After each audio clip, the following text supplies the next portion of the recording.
Okay, so hello everybody. I'm happy to welcome you in the name of Sjögren Europe to this first webinar coordinated with Novartis. As you've seen, the webinar is being recorded so that it can be replayed later on, so that it can be used as a support for work.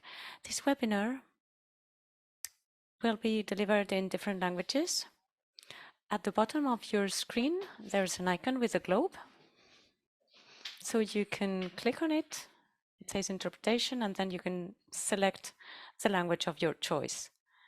However, once that you have chosen a language, please don't change it during the meeting. And if you can use some microphone, the sound will be better, of course. I'm sorry because I can't find the full screen to share my presentation. But anyway, welcome to this first webinar on a new technique for patients associations of Sjögren Europe. So this patients associations. So how did it all start? I mean, how did the association and cooperation with Novartis start?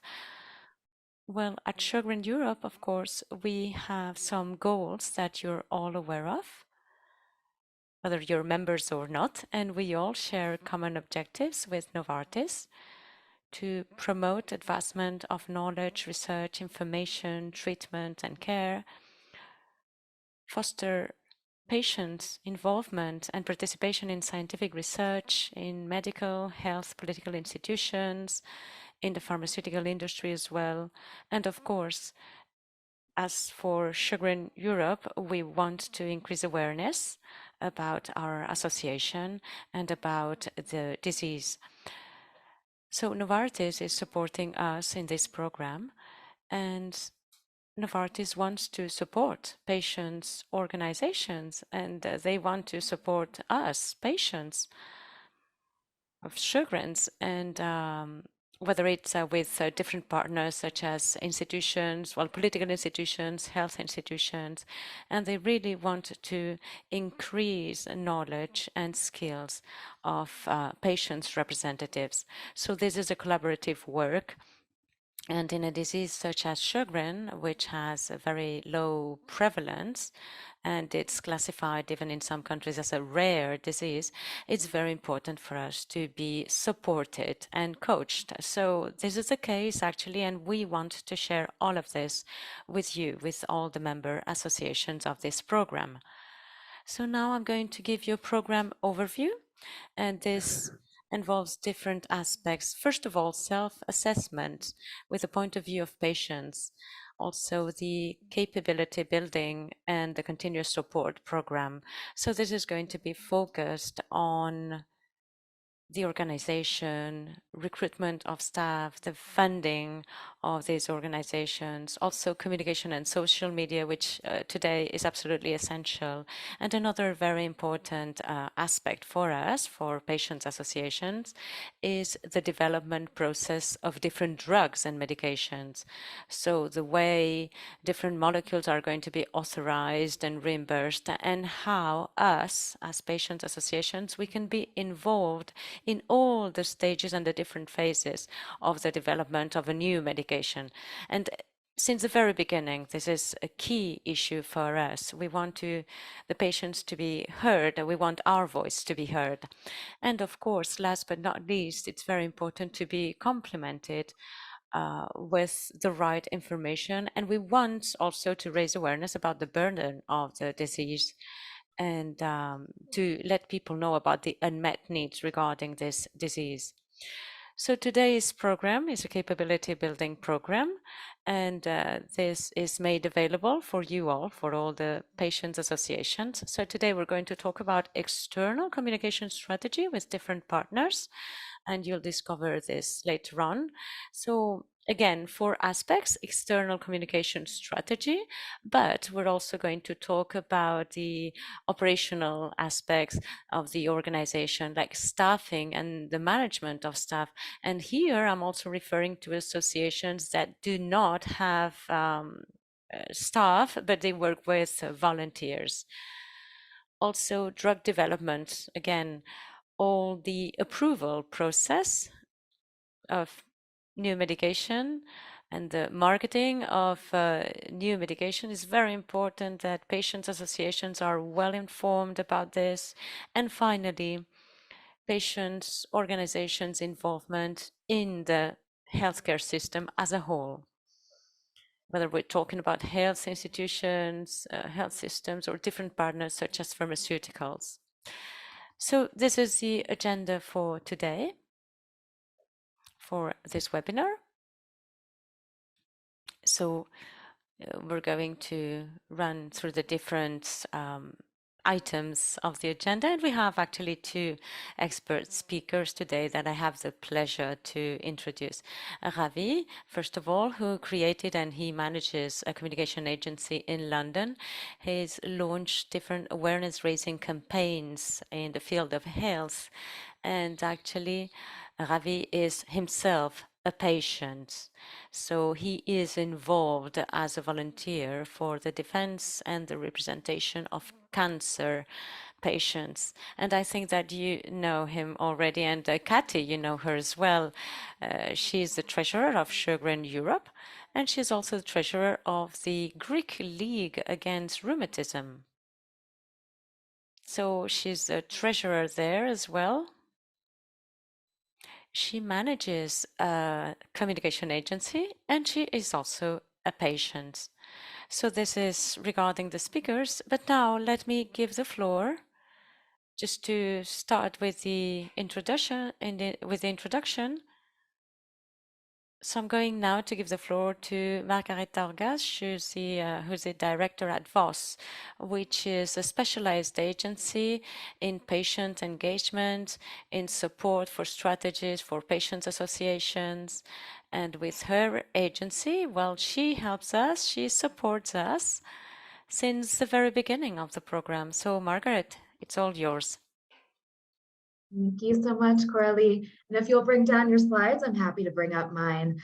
So I just want to provide a little bit of a foundation for how we got to today. So a couple of months ago, we did do a self-assessment of several members of the Sjögren's Europe community. So you'll see here that we received responses from 7 different organizations representing different countries throughout Europe, in addition to Israel. And what we wanted to learn from these organizations was, where do you see that you have the most capacity and capability, and where might there be challenges? And what we heard, some of the most commonly cited challenges were really lack of funding, lack of staff, capacity, and skills to support specific initiatives. And then overall, just a lack of time and resources and an understanding to engage with other healthcare stakeholders, whether that be regulators, payers, or governments. So really what we want to do with this webinar series is touch on some of these most pressing needs that were reported by the Sjögren's Europe community. So today, in just 1 minute, I'll be passing it over to Ravi, who will talk about creating digital campaigns and being creative, and how can we use that creative energy to really raise awareness and visibility of Sjögren's. And then in future webinars, we'll talk about some of these other pressing needs that were reported to us. So securing staff and volunteers, funding, financial and operational management, and then also looking at how can organizations, patient organizations, be a meaningful part of the medicine's life cycle. So that'll all be coming up soon. But without further ado, Ravi, I'll pass it over to you. Thank you very much. I'll share my screen.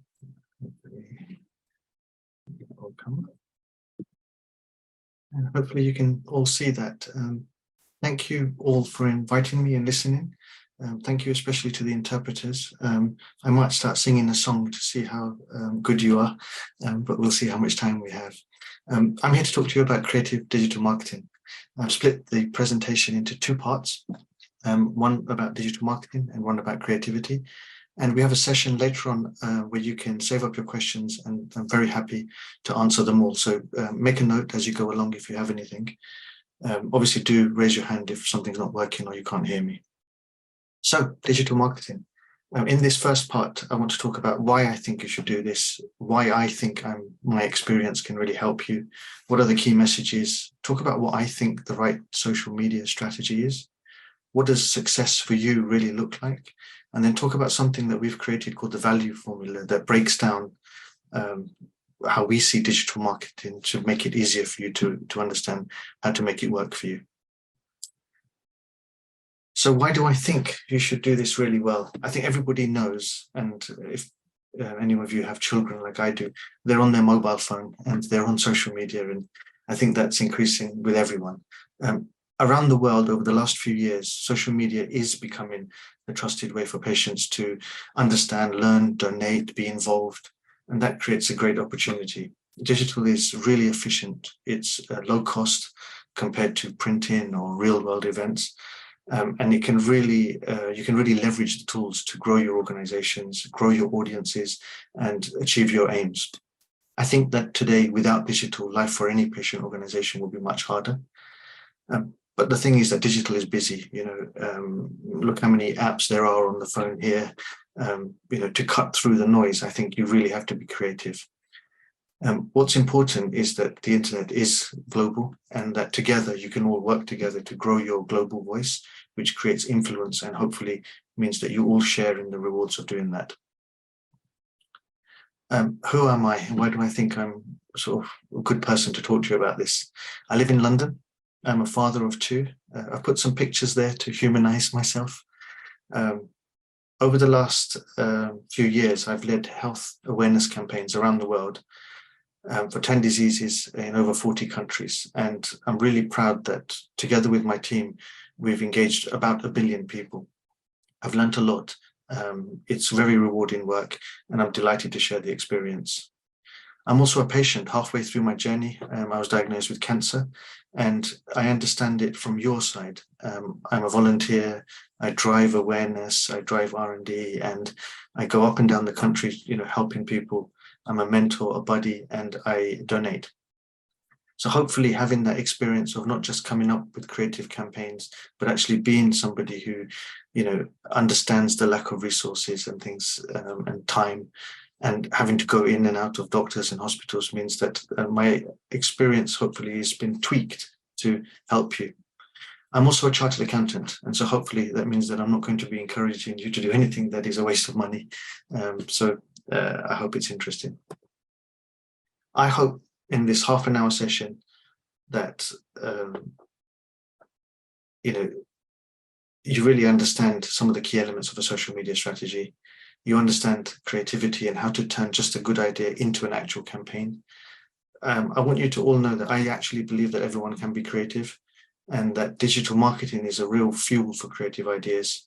And we'll touch on how to communicate some complex health messages as well. So where do we start? The right social media strategy. Throughout my presentation, I'm trying to keep it simple. There will be a handout that comes out to you afterwards that goes into a bit more detail. I have a lot to say, so I'll try and keep it short, but you will get something afterwards. I think the first and most important thing is to be present. Not being on a digital channel like Facebook or Instagram or TikTok or YouTube, I think is the first mistake that you can make. So the right thing to do is to be present. On the right here, there is a screenshot of something that my agency did recently, and we revitalized Urticaria Day, working with all the different organizations around the world. And what I want to demonstrate here is what I really believe is keep things clean and simple, have a good identity, make sure it's consistent, and be present on all the channels here. Twitter is changing every day, but for now, Twitter definitely. And being present just means that you have an address that people can go to, that you put your contact details on there. You can be discovered if someone's looking for you. not everybody looks at the same things. Everyone has different tastes and preferences. So make sure you're present everywhere. And be discoverable, which means if you have a website, put your addresses on there. There are things that you can utilize that will come out in the handout, which will be things like Linktree, where you can have all of your different social media channels in one place. I think separate out awareness, engagement, and support, so that strategy, some things are to just let people know you exist. Some things are about helping people. Some things are about getting people to help each other. Be creative. And an important one is that paid for advertising is very, very important in any strategy. It can really amplify and reach people by the tens of thousands for very little money. Advertising used to be associated with very expensive things. It's not today. So the right strategy for me, to keep it simple, is be clean, be present, be discoverable, be creative, and use some social advertising as well. Having the right strategy, I think you need to understand, well, what does good really look like? And for me, a good strategy means that if it's worked, you are helping people, you have good education and support, you're building a community of people, and that you're building your influence. And if you wanted to measure success in a year or two's time, I think you have to ask yourself the question, are you helping patients? Are you helping the carers and the family? Are you providing new information on a timely basis? Is your community growing in all directions? Professionals, carers, hospitals, patients. Do you have more volunteers, more mentors, more donations, more advisors coming on board? Are you connecting with all the programs that are happening around the world with R&D? And ultimately, are you increasingly vocal, and are people talking to you more? The value formula is something that won't make sense if you just look at it, so I'll explain it to you. But the idea here is that over time, I believe that you can grow your organization's value through membership growth, through authority, and through providing good education and support. And over time, that requires three different elements. You have to be Tässä attractive. tuossa kolmesta eri Il y a elementtiä. trois éléments Eli différents. teidän pitää Nous sommes Lo désolés. sottomettersa cancellato la I can hear a lot of things at the same time. Is that the same for everyone? No?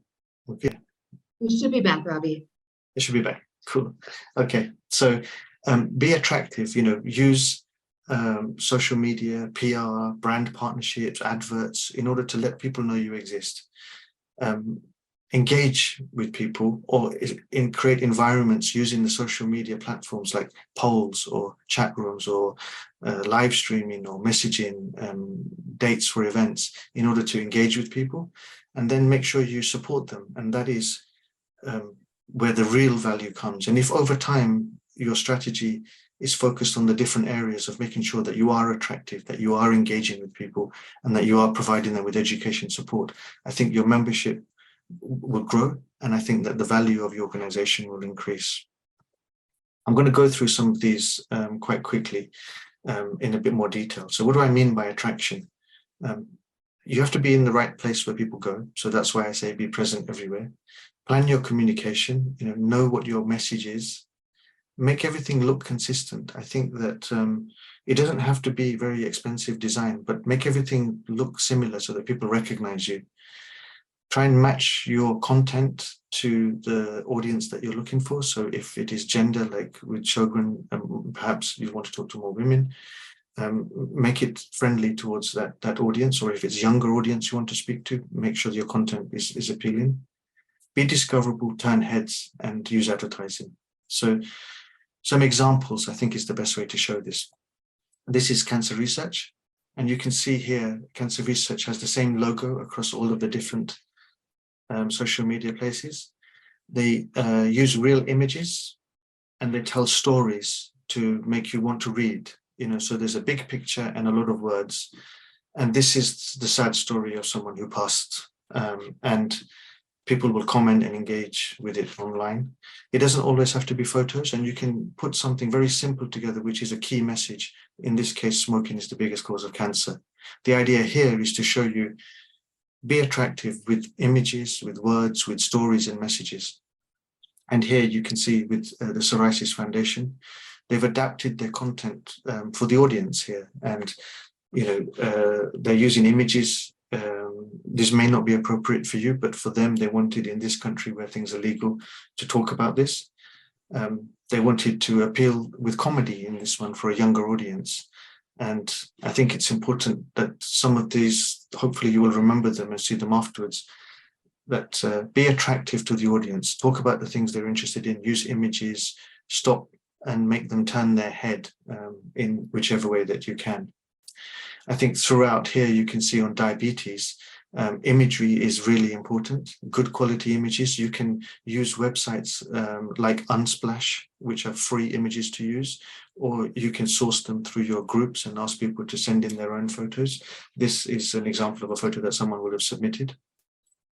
And obviously, if there is someone in your network that is a celebrity, use them and tell the stories. I'm definitely not encouraging you to pay some of the money that some of these people would want. So engagement, understand all the elements that the platforms provide you with. So if you're on Twitter or Facebook or Instagram or TikTok, each of them has different features. Get used to them, try them out yourself. Set rules for the communities. I think it's super important to make sure that you say that we don't allow swearing, or we don't talk about alternative medicine, or whatever it might be, but set rules. You can't sell anything on the page. And talk with people, be patient, capture information when people are talking, learn from what people are talking about. Always be kind, always say thank you to people when they've responded or engaged to something, and have great themes. If you have a social page, you can have a month where you say, right, we need to get volunteers, and just create a volunteer month and say, right, we're going to focus on building our volunteer base. And here I'm going to skip through some other examples very quickly. So you can latch on to things that are not relevant to Sjogren, but lots of people have dogs and talk about that, and that will stimulate the conversation. You can reuse content, like this recording could be reused and put on social media. And you can set up events, real world events where people can meet for charitable items. And again, here you can see people are being very simple with the look, but actually what's going on here is deep engagement. So there's a question here: what do you think about this? Or the sharing of some new programs to get people involved with talking about if they want to be part of it. Is it a good thing? And finally, in that value formula, so we had attraction, engagement, and then it's support. Share really simple messages about support, but most importantly, make sure that you take people to where you want them to go, your other websites, other places of information, government information. Make sure that you definitely include all of your contact details. A common mistake I see is people get attracted, they join, they have a conversation, but they don't know where to go next. And you will have increasing amounts of content that will be useful for education and support. You can invite people to contribute specialist content as well. This is me about 2.5 years after I've been engaged, and I used social media myself to join the group. And now, 2-3 years later, I'm donating, actively talking. You don't need many people to come into your world to change the organization's life. And so sometimes people think you need thousands and thousands of likes and views and things. You don't. You need it to be helping the right people. And you only need a few people to come on and help you with your organization to become powerful. And it is through social media that I found this. And you can see some other examples here where video on TikTok is important, or you can share information about nutrition, for example. I won't go through all the examples because I know we're short of time, but I'll get to the next section, creativity. So I'm going to talk about why I think creativity is important, how to be more creative, how to bring ideas to life, how to, let's have a look at Sjogren and talk about that a little bit, and then conclude. So I love creativity, and I'm going to show you some examples of my own work soon. We really do live in a busy world, and so being creative is important, but it's only part of the important thing. You don't have very long to turn someone's head, so that creativity makes someone turn their head but you must make sure that the types of actions you then want them to do are taken into account. Do you want them to learn something, join you, donate to you, or volunteer? So the creativity bit is important, because without it, someone will just miss you, but you must make sure that you lead onto the journey. So how do I think you can be more creative? I definitely think everyone can be creative. So I don't want anyone to feel that some people are creative and some people are not. And there is a sort of plan. Have a clear goal, what you want to achieve. You want to run a campaign for what? Is it an awareness month? Is it volunteers? Is it donations, or whatever? And then be confident to just let your mind wander. I think that the brain works in a way that you do the same thing over and over again. It's efficient or lazy, whichever way you want to look at it. So I definitely think taking a deep breath and taking an extra amount of time before you just come up with an idea is important. So things like mind maps are important. You can scribble and, take a bit of a breath to let your mind wander, because the brain will try and stop you from doing that. And so always take time and wander. I think that you should always broaden the possibilities. So if your challenge is about volunteering, go onto Google, do some research, find out what else is happening in other diseases, in other areas, or in your environment. And you can use technology. So if you were to type in Sjogren as a hashtag search on Instagram, you can have a look at what people are doing, and you might be able to get inspired either through patient activity or other organizations. I definitely think you can introduce chance into your thinking. Toss a coin. If you're not sure about something, just say, I might do this or might do that, and try it and test it on someone to see what's happening. And I think that you should never stop with one idea, and always force yourself to have 10 ideas and then try and reduce it down to something that works. These are some examples of things that I've done, and many of them are not pure digital. I've worked with celebrities where we, using symbols as photographs was a really powerful thing with Jessie J. I've created sculptures. This is a jigsaw that you made with your eyes. When you moved around it, it changed shape. We've created huge objects made of Lego, and I think the term is Instagrammable. People like to take photographs of things. So creativity, in order to turn ahead, is important. We've made sculptures. We've cleaned pavements in order to stop people literally in the street, and then send them to a website, which then sends them to a Facebook page. So I think, how do you turn an idea into something that is more of a campaign? I think you should always remember this. There's always a story to be told. So have a beginning, middle, and end of any campaign. So we start Awareness Month on Monday, we end it on Friday. On Wednesday, we're going to do something, a live event, and then we add everything up. Be very clear on what you want to achieve, and make sure that you're managing everything across all channels. Don't just do a campaign on Facebook and ignore Twitter. You already have the content, so make it happen. Remember the different stages of awareness, engagement, and action. Use paid for advertisement. $100 on an organic social media post will go very, very far to let more people know. And make sure that you are matching your audience to the right channel. So if you're using TikTok, it's video content primarily for younger people. I know that Sjogren is like an invisible thing. And so I think that making things visible can happen by talking about symptoms, sharing real stories, using words and art. One of the interesting things I think with Sjogren is there are a lot of videos where people try and pronounce things. I don't think many people can pronounce Sjogren. So if you were to have a campaign where it was, how do you pronounce this word? Then people will be curious about it and want to learn a bit more about it.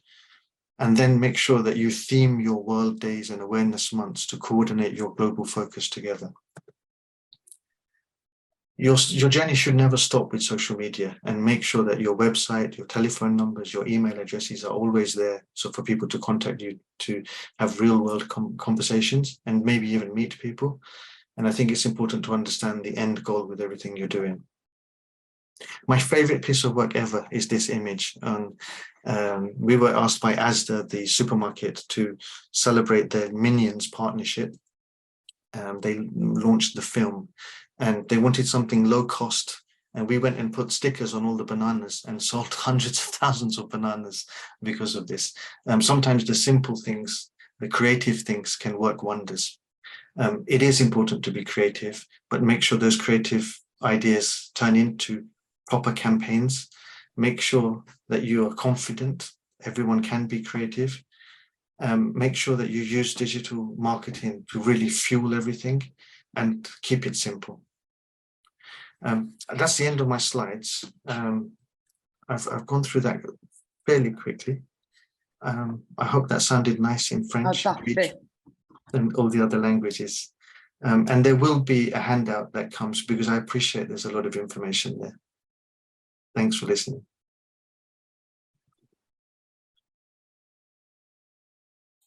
Thank you so much, Ravi. And we do have some questions for you. First of all, how long do you think we need to invest in social media, and what should be the return, and how to quantify the return regarding social media? I definitely think you should make the investment. And I think the first investment is basic presence and identity, and make sure that you check what happens afterwards. I then think that you shouldn't assume that it's something you should do half an hour a day. Plan some campaigns and say, right, I know I have some time in September and I want to achieve this. And so you can have campaign-based success. So, you know, if you want to recruit 5 volunteers in September, your success is if you recruited 5 volunteers. And for that, you might only have invested an hour or two just putting onto your social media posts the request that you want some volunteers. But in terms of the big picture, I think if over time, in 1, 2, 3 years' time, you are helping more people, you have influence. And, you know, I think in one of the slides, if maybe I'll try and go back to the slides, is when I talked about success. You know, if your community is growing with people donating and volunteering, I think you can, of course, set some targets for yourself, you know, how many members, how many volunteers, how much donations. But I think that overall, have a good set of success measures and don't feel that it's a part-time job. You know, you can do this for a very small amount of time for many months, then have a big campaign and stop, as long as you're still present for people to get in touch if they want to.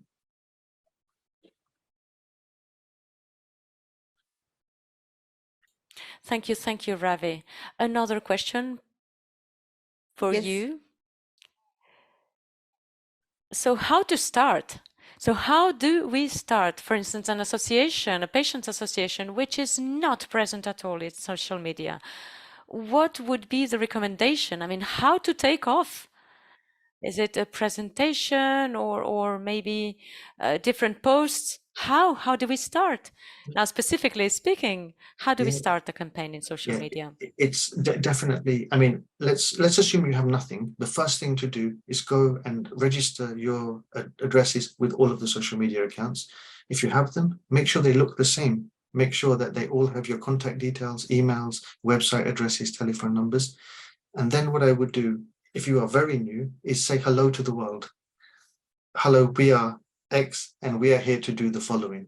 And from that, you can grow your strategy and tell your story, and maybe share a calendar and say, in 2023, we are planning to do the following as an organization, and this is how we would like your help: awareness, education, recruitment, donation, and then break it down and curate the experience so that people know you are there, they recognize you, and have some simple messaging in order to grow.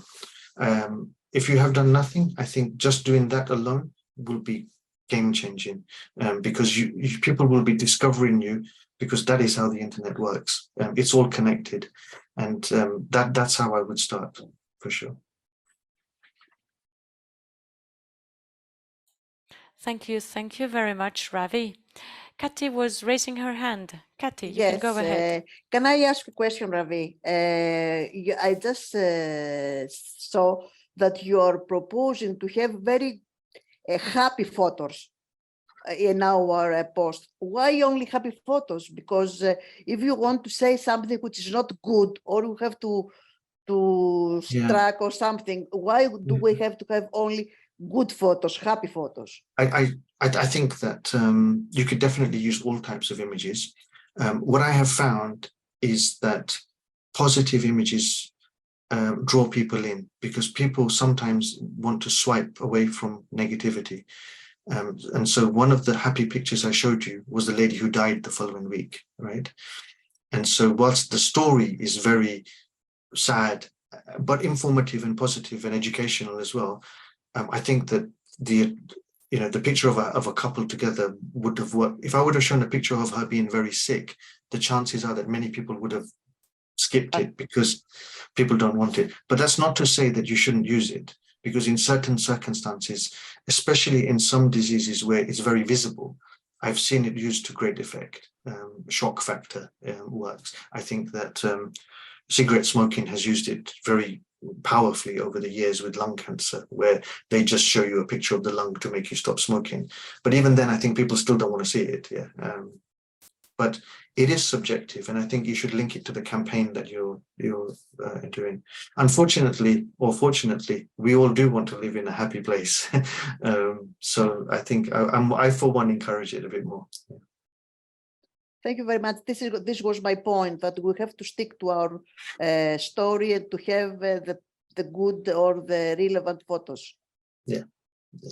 Okay, thank you very much.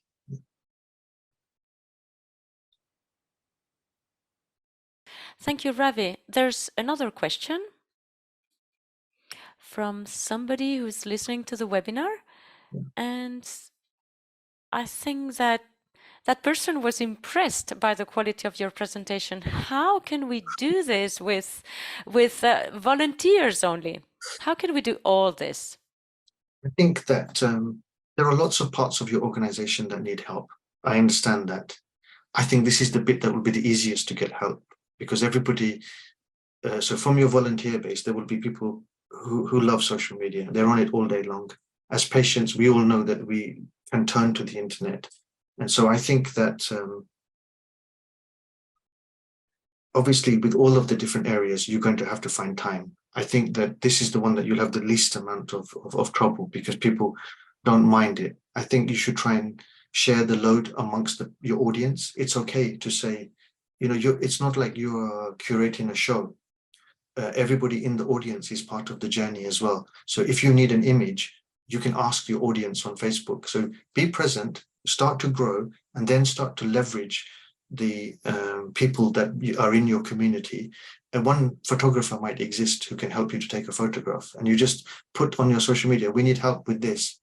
It might not be forever, it might just be a little bit, and you will be surprised. In the same way I love happy faces, I find that humans want to help each other, and the end goal will be to get patients to help each other. I think that definitely once you have your community and influence working well, you will find that these things become automatic. And so the hard work is in the beginning. Thank you. And one last question, Ravi. As far as we understood from your presentation, now the future is about social media, isn't it? Communication in the future is about social media. So how much is it about social media or not? I think that I definitely know through all the work that I've done, you can reach many more people using social media. But it's not the only thing, because it has to be connected to everything. So there has to be an organization that has education support. There has to be a website or booklets or presence or events or charitable events, or there has to be a World Day or an Awareness Day. So I think it comes together. But if we're talking about the whole communication and marketing being a pie, the share of social media is increasing. 5 years ago, it didn't exist, right? And so today, the organization that I am involved with, without social media, we probably wouldn't exist, because the fundraising, the volunteer support, the reduction in costs through sharing educational materials, all comes together.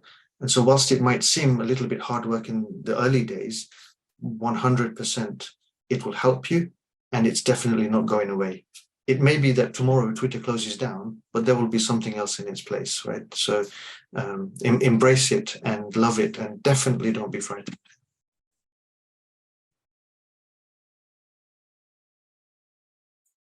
Thank you. And just one last comment, the advantage of social media, even without a website at the beginning, most organizations, they're free. So social media will not generate any cost it's easy to start a communication. So this is a very important point.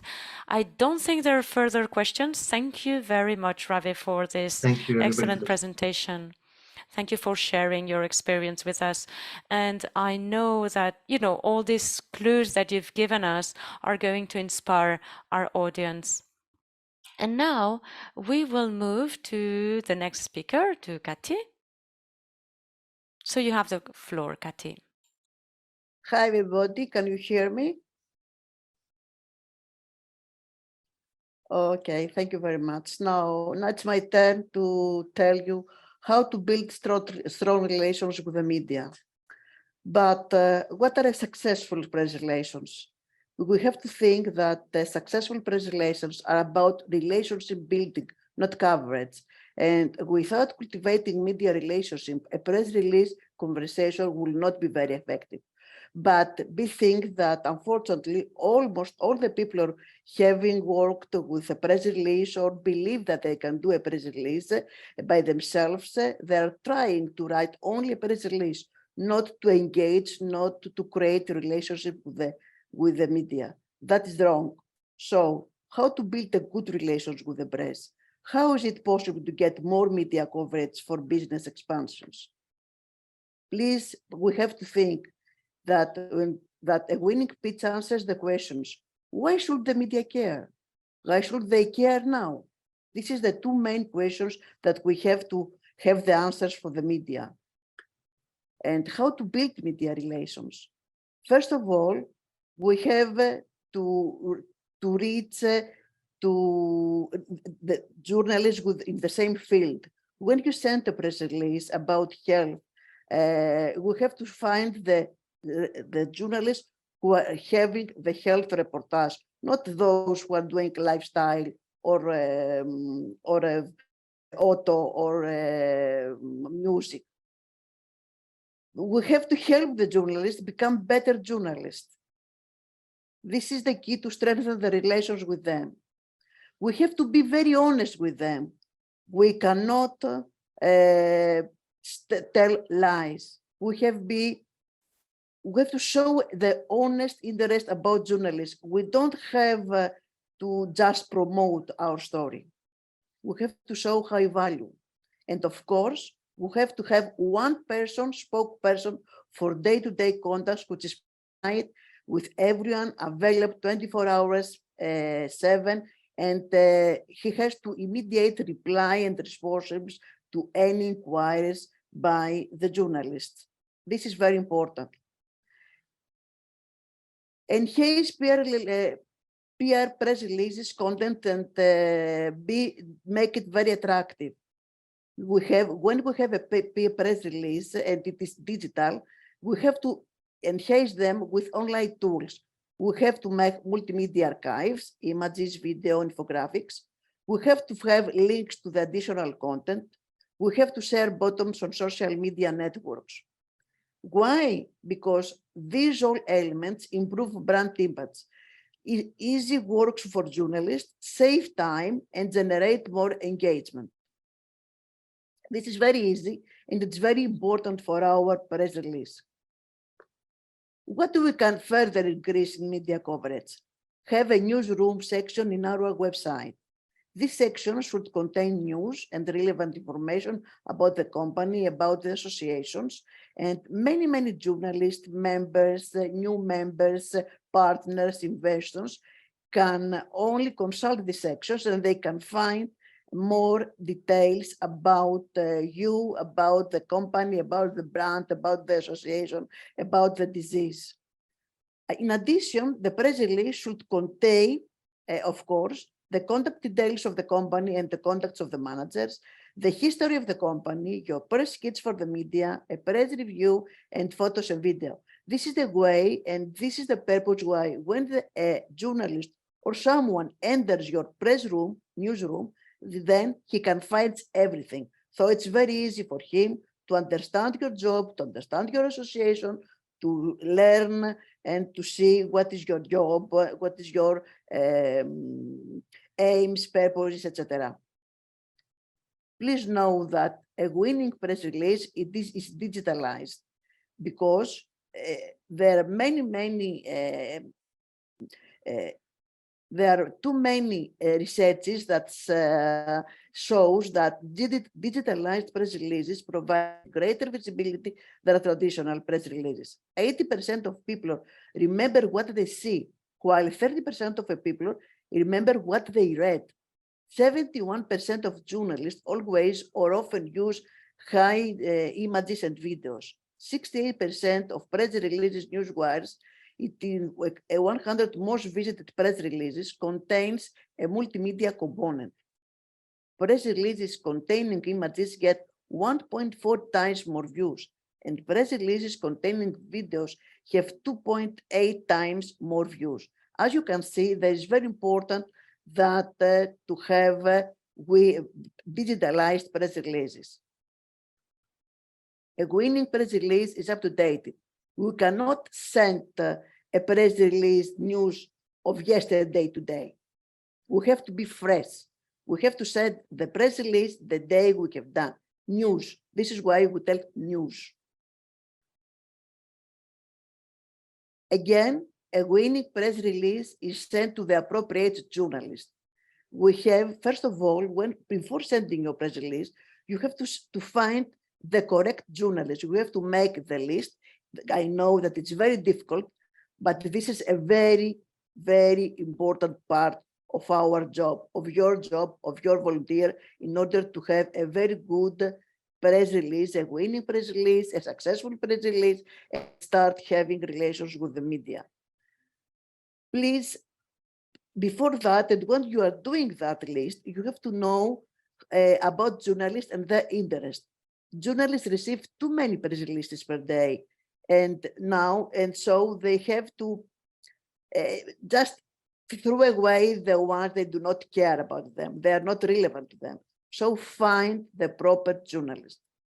Find out what their audience is. Again, if you have a health press release, and if we are an association, and we are associations, and we are talking about health, about patients, we need to take the relationship with the journalist having health as a reportage, not having lifestyle or auto or financial or something like that. Only health. Maybe sometimes lifestyle, but nothing else. A winning press release needs proper methods. Do not contact the journalist whatever you like, but when you believe that they can hear you. And please try to build a real relationship.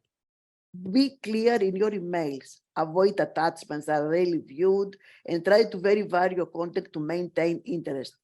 Clear messages. Before sending a press release, please anticipate possible requests to respond quickly if necessary. If the journalist requests clarification or additional information on certain points, you have saved time and credibility by providing him with immediate response. When we mean immediate response, we don't say the same time, but in 1 or 2 hours, and even less than that, because news are quick. Times is very, means money for the journalist. So this is the 7 steps. Take it with you.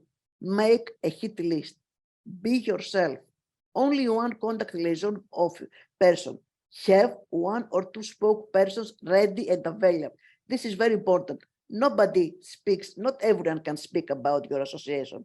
You have to cooperate, you have to educate, you have to have 1 to 2 spokespersons which is ready and available to respond to the journalist. Figure out what they are interested in, understand their philosophy, and know their lead hours. This is very important. Note that opportunities are like buses. There are always another one coming. Thank you very much. And I think that in a very short time, I can try to pass to you the messages and the main points to have a successful press relations with the media. Thank you.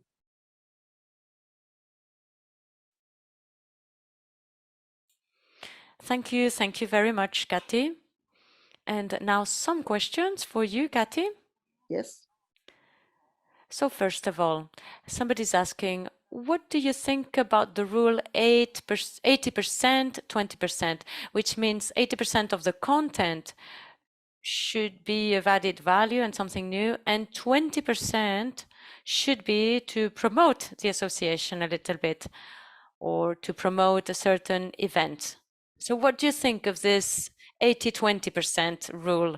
Do you think it applies really to our communication as a patients association? Not all the times. When you have to send a press release, you have to have the news. You can promote your association by giving the right news, the right sentences, the right press release to the right persons. At the end of the press release, you can also have the about your association, one boiler about your association. This is how you can promote your association to the journalist, and then the journalist can take one or two paragraphs or one sentence to insert it to his own text, but not 80-20, because this is not news. You can do that when you have an article. When you asked about an article in 600 words, then of course you can have 80 and 20% to promote also your association. But if you have to send a press release, a news about a day, about whatever you like, but it's a news, no, it's not applicable. This is of course my opinion. Thank you very much, Kati. Now another question, which was the same for Rabbi before. You know, when we start, now we're just beginning, we know nothing about this, we're not professionals of communication, which would be the mistakes to avoid, and really how to take off, how to start, how to build a relationship with a journalist, how to set the first contact? Be yourself. First of all, you have to make the list. The most important thing to do is to make the proper list, the very good list for the journalist. Which is your audience? This will be found either to the relevant ministries or calling one by one the media and ask for the relevant, for the proper journalist. When you find their contacts, then you call her or here and tell, hi, I'm Katie from Heleana. I would like to send you a press release regarding that. Be honest, be clear, be friendly. Don't tell lies. Don't try to to be impressive. Don't try to impress the journalist. Be yourself. And the journalist, if you have the news, if you have something important to tell him, then he's going to hear to you. Yes, you're right. And maybe another recommendation to start communication, we could ask the associations to support, for instance, the events regarding Sjögren. Let's say that, well, the month of April is the official awareness month for Sjögren. So this is the month of April, and the World Day for Sjögren is the 23rd of July. So these would be two very important items for communication for Patients Association, because at that time it's much easier to contact a journalist on this topic and maybe to build a press communication thing, and really to to engage the association and to make the association talk, and to let the disease be more visible, for example. And now, if I may, I'm going to give another information for Sjögren Europe. Every year we also propose to our member association some communication elements, and most times we provide this in their own languages, and this can be disseminated to journalists and to the different social media. As Ravi was saying before, we could also disseminate this to social media. And in this case, well, Sjogren Europe again is there to support you on this process if need be. And now I don't think there are any further questions. May I Yeah. add something, Coralie? I'm going to give a very good example about our members. When we first start Sjogren's Europe and we have our first Sjogren's World Sjogren's Day, we have an international press release to an international news agency. We sent it in English, and because we have the news, we had press clippings in all over the world. And we send it also in English version to our local members. Every member who has translated or adapted to their languages, and sent it to the journalists, to the media, they have succeeded and they have gathered many clippings in their local languages, in their local country. For example, Eleana translated, adapted in Greece, and we have, I remember, we have about 85 press clippings about the date. So Sjogren's Europe can give the English one, can translate or adapt it in their local language, and they can send it because we have material to be adapted. Yet they can also send it to our website. They can click on our website and they can see that.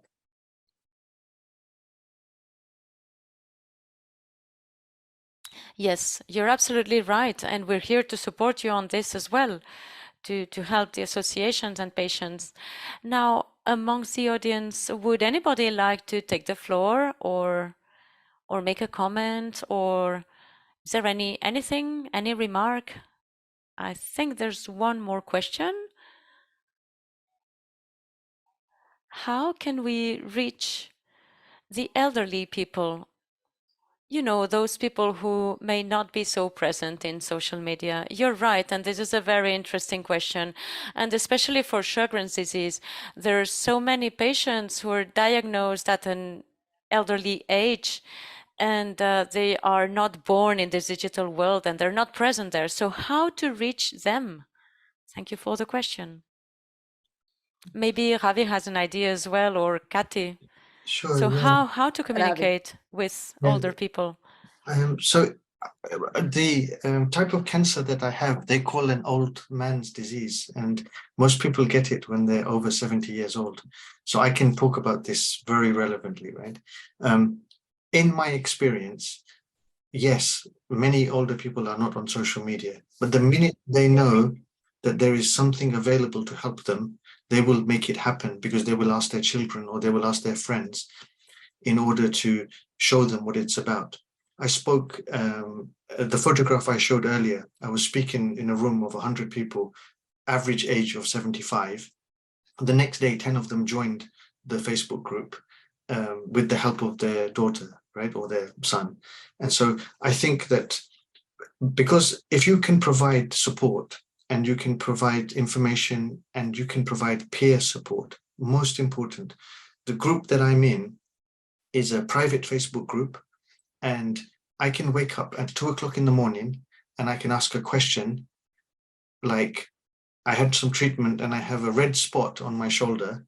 Within 5 minutes, I will get 25 people who have the same problem as me, giving me their experience and their answers. This is something that you cannot find anywhere else. And so because it is so valuable, my experience tells me that people can find it, right? And when they come, you open up a whole new world. Now, the other thing is that because of COVID, a large number of older people are now definitely internet friendly, right? It was the only way that they were communicating with their family and loved ones through Zoom. I could not have imagined my mother using Zoom or anything like this. I cannot get her off Zoom now, right? You know, she will sit and use it. So I think that, yes, there are some people that are not on there, but still be present and discoverable because they're humans, and the connection, the support is what they're after. The fact that they have to do something, you know, people who are in their 70s or 50s, 60s, you know, they've had to adapt throughout their whole life. You know, my mother never had a television. She used radio, and now she's on Zoom. So I don't think it's something to be worried about, but still remember to keep things simple, basic, and so that people are not frightened of it. Yeah. So that's my view. And don't forget that we have to educate the elders. Try to make seminars, try to educate, try to inform them, try to drive them to use Zoom. They can come, they were willing to come to your offices, or they're willing to learn, but someone has to teach them how to use it. So actually, I find that today the problem is, how do you reach young people is the problem. Yes. Because they are hiding everything they're doing, and they're not on, you know, they reject Facebook because their parents use Facebook and things like this. So, you know, and they are they want to be anonymous and discreet and, you know, things like that. So, but at the end of the day, give people value, and, you know, the value an organization can give is tremendous, and people will come. There's a research from UK which has shown to us during the last PARE conference, showed to us that this half and half percent, 50%, the elders and the youth which wants to have digital, because do you know, I totally agree with Ravi. The young do not like to have, they're just hiding. They don't have to have their names, they don't have anything because they want to hide.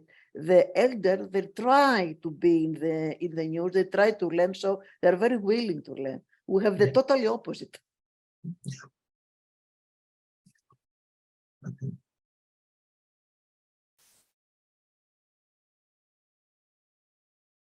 Thank you to both of you. And now there's another question from somebody in the audience.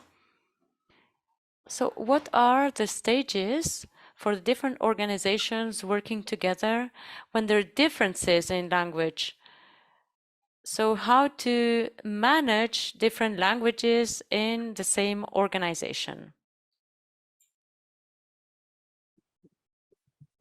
You have to translate to the 3 different languages. If a country has 3 different languages, like Belgium, for example, then you have to have 3 different languages. I don't believe that you can force someone with a different language to speak or to read to another languages.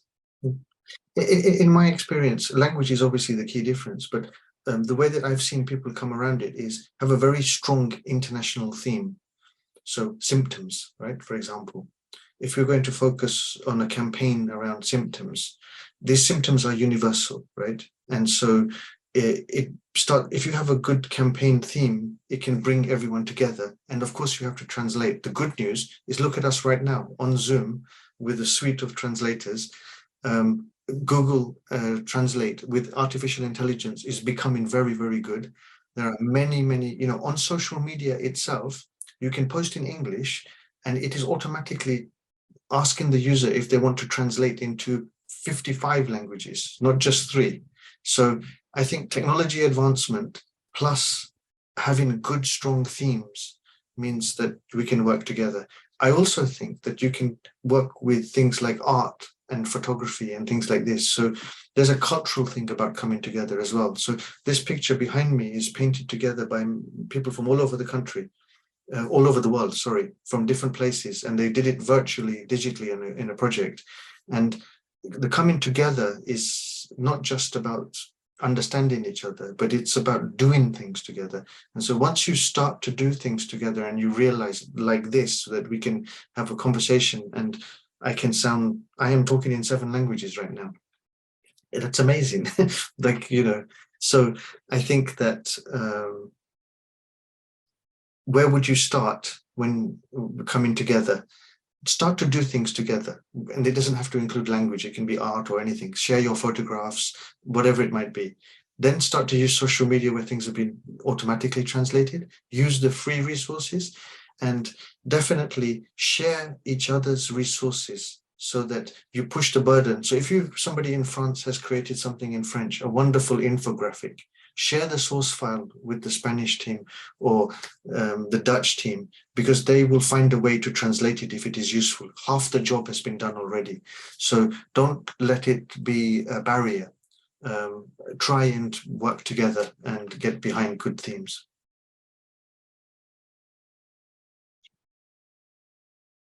Thank you. Thank you very much, Ravi.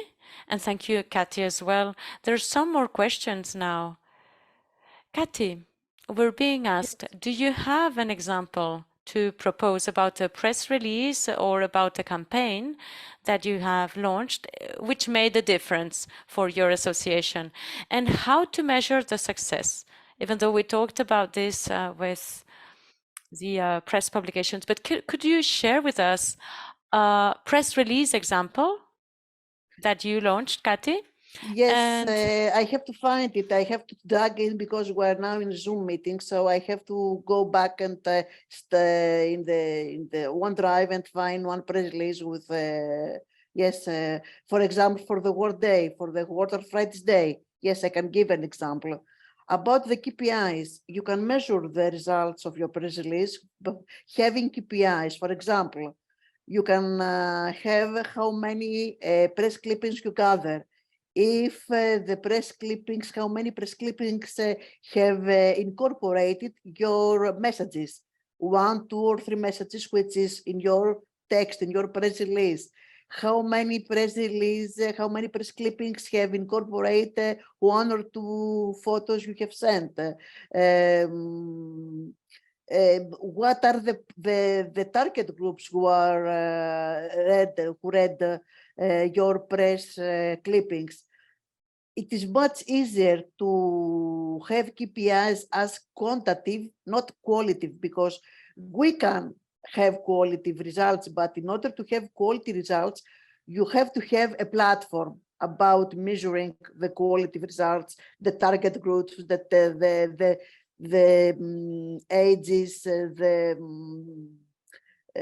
emotions, etc. In Eleana, we can have it because we have a platform. I have a platform for my office, so I just give that to Eleana. This is professional, so we use that for free for Eleana, but this is very expensive to have a platform. So the most important thing, and you can keep that, it's the quantitative KPIs. How many press releases? If your press releases have your messages, how many messages? What are the media who are upload or published your press release? If the press release is all or it can just take some paragraphs from that, this is how you can have your KPIs. And of course, if you have your phone, the phone number or the email of your association, how many leads or phone calls have after your press release, after publish the press release, and have your press scripts. For example, when we have one press release for Eleana or for one disease about Sjogren's or about scleroderma or about lupus, then after that we have a tremendous increase of telephone calls in our helpline. And this is for fact. We know that very well, that when we send out a press release, then we're going to have the increase of our the telephone calls in our helpline for the specific disease. Not for everything, for the specific disease. If I can have the time, if you give me 2 minutes, I can drag on in my files and just share the press release and the campaign. Can I have that 2 minutes for finding the files? yes, Okay. yes, Kathy, thank you very much. Because we wanted to know about a success story. So yes, we do want specific examples of a success story. Thank you. Okay. So while Kathy is looking for these folders or files, sorry, there's one last comment by somebody who says that we should not be afraid of the new platforms like TikTok. And yeah, This is actually what Ravi was saying. And once more, in our associations, what would be great is to always have lots of volunteers from all ages who will help us communicate with all kinds of audiences. And it's true that we should not turn our back to some platforms because we're just not used to them. This is true. I think Katia is looking for... I can share one good example with you on that, actually. Yeah. So one of the other disease areas I worked with, the organization was very frightened to use TikTok, and they wanted to stick with Facebook, Instagram, and Twitter. And in the campaign, you know, we did great work, lots of things shared. We didn't do anything on TikTok. And then when we went to review the project, it was a World Day.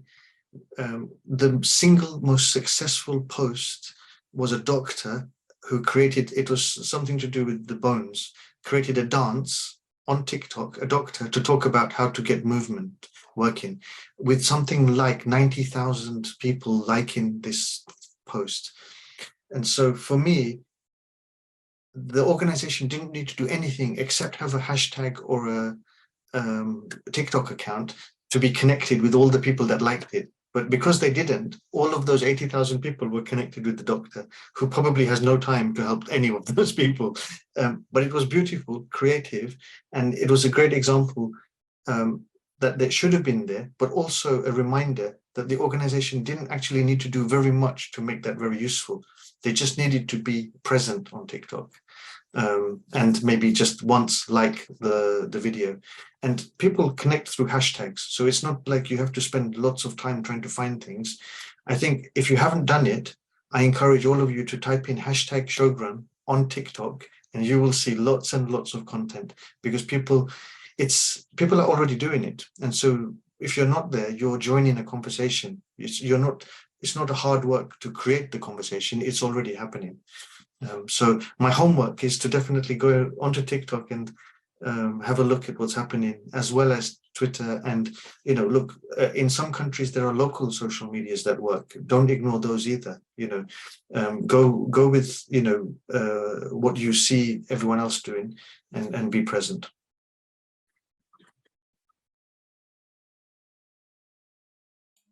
Okay, perfect. So I can share, So, Kati. Yes, I can share my screen, and maybe I can show to you our press release about the World Arthritis Day. What was our campaign for that for this year? We have one press release with some photos, and we have agreed with almost all the cities, all the municipalities in the main cities of our country, to be lightened by a blue light, the same day, the same hour, in order to have to attract to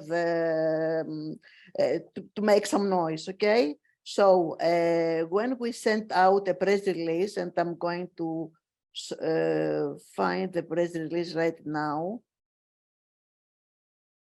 to open that.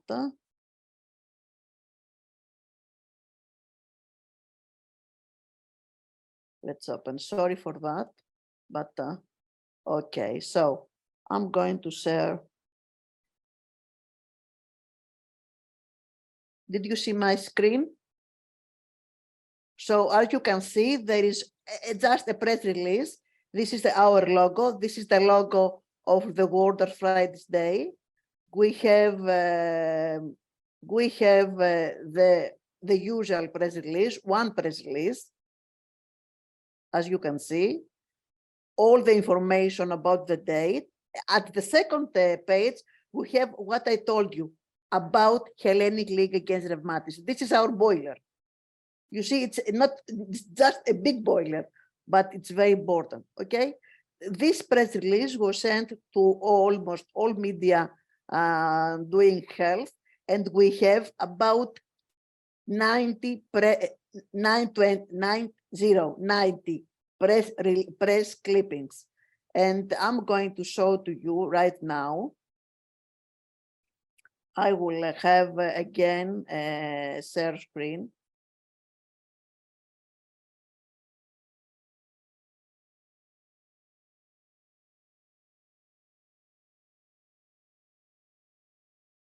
And I'm going to open. Did you see that? You will see that this is clippings from the digital media or the non-digital media. Mainly it's digital media. When you see that one, the highlighting, that means that it either has our trademark or our association or our messages. This exactly press clipping has all our press release verbatim. What we have managed after many years, we managed that when we sent out a press release, then we have our press release verbatim, because we know how to write a press release. And this is you have to learn about that. You have to have one-page press release, and you have to make the pyramid. What we mean about that? The news, the most important things, they will be the first paragraph. What is your message? What do you want to pass to what do you want to tell to the journalist? This is your first paragraph. The second paragraph should be more explanatory and has to be, again, the most important things. The third paragraph should be about another thing, but not so many important. And the fourth paragraph should be the contact details of your association. And that's this press release. The second one, as you can see, the highlighted again, you will see that it is our messages, and we had just highlighted, we don't know to know that. And this is all the press releases. As you can see, I don't want to take your time and open it. You will see that the most of them, it's either our logo or photos with which we have sent them. And almost verbatim.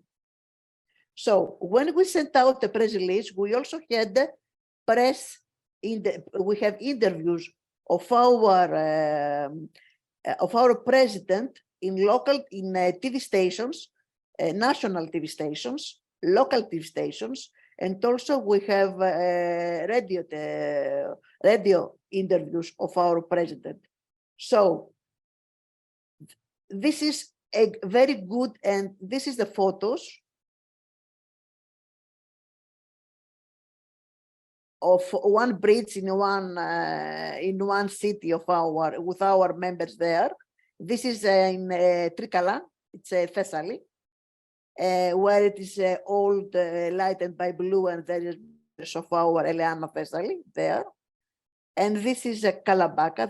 There is another city in Greece, which is Latin again.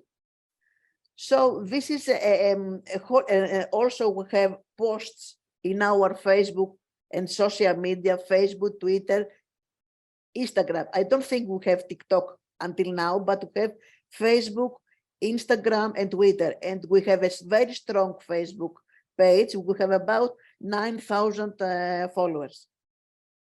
So this is a good campaign, if you can see what I mean.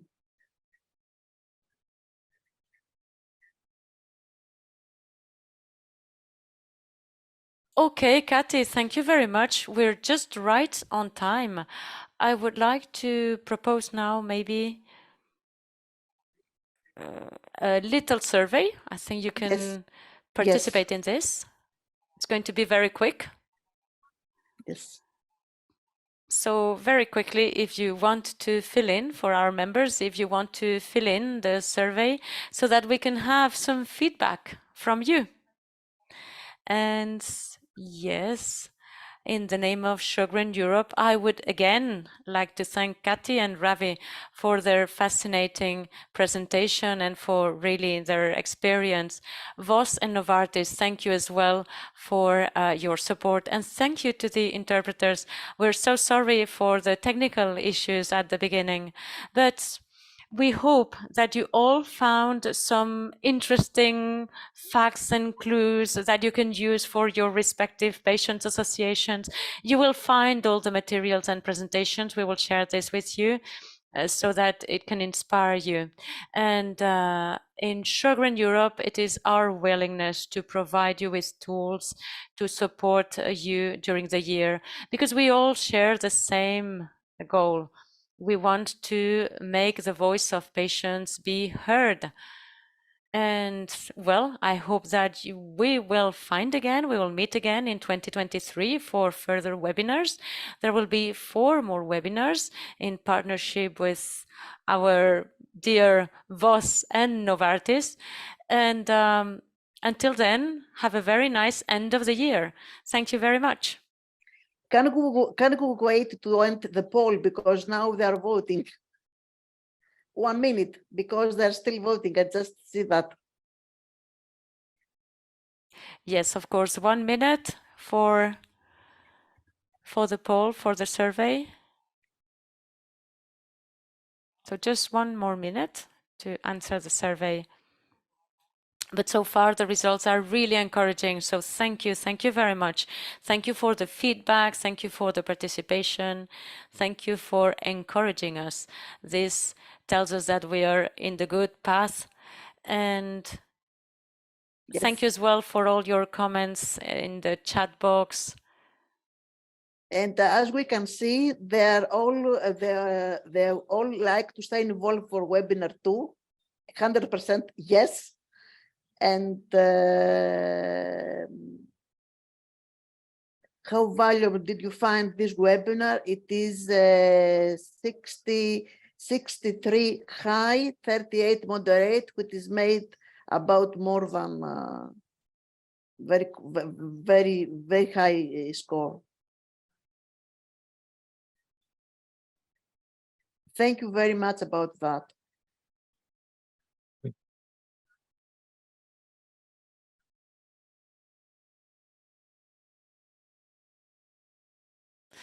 Okay, well then now it's 7 p.m. I think that we can put an end to this webinar. Once more, thank you. Thank you very much. Take very good care of you and see you soon. Bye. Bye-bye to everybody. Thank you very much. Thank you. Bye-bye.